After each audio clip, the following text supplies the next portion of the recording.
Hello guys, மீதமான சாப்பாட்டில் எப்படி தாளிச்ச சாதம் செய்கிறதுன்னு பார்க்கலாம் வாங்க. இதுக்கு ஒரு கடாயில் 2 குழிக்கரண்டி எண்ணெய், தேவையான அளவு கடுகு, உளுந்து, கடலப்பருப்பு, சீரகம் சேர்த்து பொரிய விட்டதுக்கப்புறம் ஒரு மீடியம் சைஸ் வெங்காயத்தை கண்ணாடி பதம் வர வரைக்கும் வதக்கிக்கோங்க. அடுத்து ஒரு துண்டு இஞ்சியை கிரேட் பண்ணி சேர்த்துக்கோங்க. பூண்டு வேணும்னா 4 பல் சேர்த்துக்கோங்க தட்டி.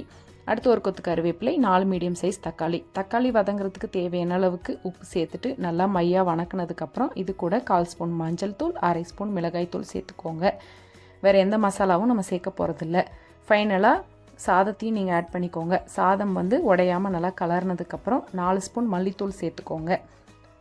ஃப்ளேவருக்காக சேர்த்துட்டு உடையாமல் கலர்னதுக்கப்புறம் ஒரு 2 to 3 மினிட்ஸ் பச்சை வாசனை போகிற வரை கலந்து விட்டதுக்கப்புறம் நம்ம கொஞ்சம் மல்லி இலை சேர்த்து ஸ்டவ் ஆஃப் பண்ணிட்டிங்கன்னா நம்மளோட தாளிச்ச சாதம் ரெடி. இது சிம்பிளான மெத்தடில் நான் செஞ்சுருக்கிறேன். இந்த மாதிரி ஈஸி ரெசிபிஸ் வேணும்னா என்னோடய சேனலை சப்ஸ்கிரைப் பண்ணிவிட்டு என்னோடய வீடியோக்கு லைக் பண்ணிவிடுங்க. தேங்க்ஸ் ஃபார் வாட்சிங். இன்னொரு வீடியோவில் பார்க்கலாம். பாய்.